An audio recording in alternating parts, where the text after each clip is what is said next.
Absolute power rarely ages gracefully. Deep within the mountains of Kai province, while spring rains awakened the fertile fields, the grand halls of the Takeda court had begun to suffocate under tension. At the center of this growing unease stood the aging warlord, Nora. Once a brilliant and feared ruler, he now clung stubbornly to power through severity, harshness, and suspicion. What had once been strength had slowly turned into paranoia. Authority had soured into instability, and the shadow tormenting him most was his own son, Haronobu.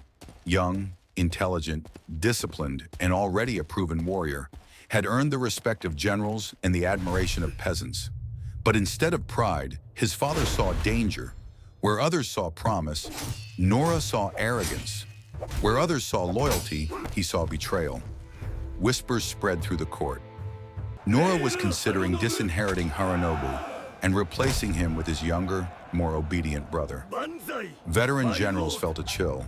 They knew Haronobu was the rightful heir and the only one capable of securing the clan's future. Then came a rumor that shook even the bravest retainers. Nora planned to send Haronobu as a guest to the Imagawa clan in Suruga. In reality, it would be exile a political hostage, a quiet removal from power. The corridors of Tsunechiki Castle froze with fear. Nora's explosive temper, his humiliations of loyal vassals, his sudden executions of old allies, every act carved deeper cracks into the foundation of his rule. Among the warriors, anxiety grew. Many had fought and bled beside Nora for decades, but now a single misplaced word, or even a glance, could mean death. Names that once built the Takeda clan vanished overnight. And in this rising storm, one figure stood out, Itachi no Akarta, wise, seasoned, respected by all, a man who understood what others dared not say aloud. If Nora continued to rule, the clan would fall.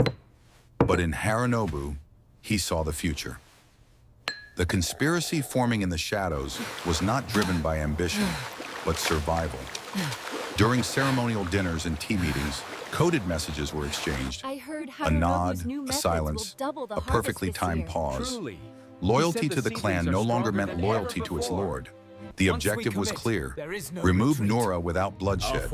Send him to Suruga under Imagawa Yoshimoto's protection, a quiet, elegant, irreversible coup. Meanwhile, the people of Kai suffered under heavy taxes and arbitrary punishments. Yet hope began to spread. If Haronobu leads us, justice may finally return. And so while Nora plotted to exile his son, his own subjects were already planning to exile him first. As tensions reached their peak, the moment for the coup was chosen with surgical precision. Nora had just returned from a harsh military campaign against a rival clan. Weary, isolated from his command center, and surrounded by warriors whose loyalty had already shifted, he was more vulnerable than ever. What should have been a triumphant return to Kai became the beginning of his downfall. Under the quiet leadership of Itachi no Akarta, the most trusted vassals moved in perfect subtlety. While Nora rested from battle, his closest retainers were instructed to prepare him for a diplomatic mission to the court of Imagawa Yoshimoto in Suruga. The reason given: to strengthen the alliance between the two clans, a gesture of honor, respect, and continuity. Nora, confident and unsuspecting, accepted the invitation without hesitation. He mounted his horse, accompanied by an escort carefully selected, men who appeared loyal, yet were already committed to the new order. The caravan crossed the mountains toward Suruga, and the moment they passed Kai's borders, the gates closed behind him forever. No swords were drawn, no blood was shed, no rebellion was seen. It was one of the cleanest political overthrows in the history of feudal Japan. Swift, precise, and nearly invisible to outsiders. With Nora effectively exiled, Haronobu stepped into a destiny far larger than himself. At just 20 years old, he assumed absolute command of Kai province. Young but not inexperienced, bold but not reckless. His first actions as Daimyo blended reform with continuity. He rewarded those who supported the peaceful transition: Itagaki Nobukata, Amari Toriyasu, and many others, granting them positions of high honor and responsibility. He reorganized the clan's administration, ensuring resources flowed back to the fields, the fortresses, and the people. But what truly shocked the court was what he didn't do. Haronobu did not persecute those who had loyally served his father. He did not seek revenge. He did not purge the old guard. Instead, he kept many of Nura's former allies in key military and administrative posts, on one condition: they must support the stability and future of the clan. The message was unmistakable. Haronobu was not driven by anger. He was driven by purpose. He refined the clan's codes of conduct, strengthened spiritual ties with Buddhist temples and Shinto shrines, and began spreading the philosophy that would later define his legend, a philosophy of discipline, strategy, and unwavering resolve. Within weeks, the tension that once gripped Kai began to fade. Fear turned into relief, doubt turned into trust, and in the hearts of the people, a new hope took root. The generals realized they had chosen wisely. The peasants finally believed justice might return. A new era had begun, one not ruled by a tyrant, but led by a patient, cunning tiger ready to protect its land.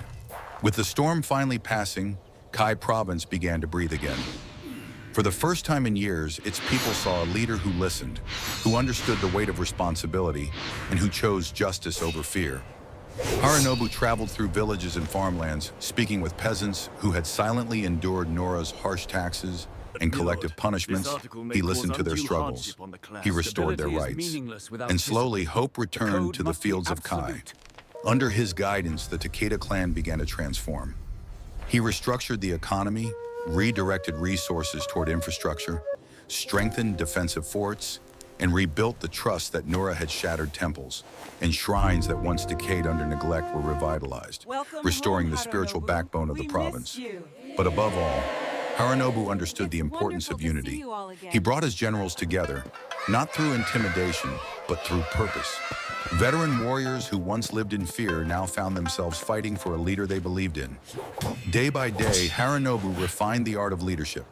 He trained relentlessly, honing his swordsmanship at dawn while banners of the Takeda clan danced in the rising sun. Every strike of his blade echoed with determination. Every decision he made shaped the future. The people of Kai began to whisper a new name. Not with fear, but with reverence, a name destined to echo throughout Japanese history. Takeda Shingen, the young tiger of Kai. A ruler forged not from cruelty, but from discipline, clarity, and an unshakable will. Meanwhile, far away in Suruga, the exiled Nora sat in quiet realization. The power he once clutched with iron fists had slipped away without a single drop of blood. He stared toward the mountains of Kai, his former domain, knowing he would never return, knowing his era had ended. Back in Kai, Haronobu stood upon a hill overlooking the province. The wind tugging at his armor, he had taken the throne in the shadow of betrayal, but he ruled in the light of justice. The clan that had nearly fallen into ruin now followed him with unwavering loyalty. The generals rallied at his side. The farmers trusted him. The land itself seemed to awaken under his command. A new roar echoed through the mountains, not the roar of a tyrant, but the calm, calculating power of a leader destined for greatness. From this moment onward, the rise of Takeda Shingen was inevitable.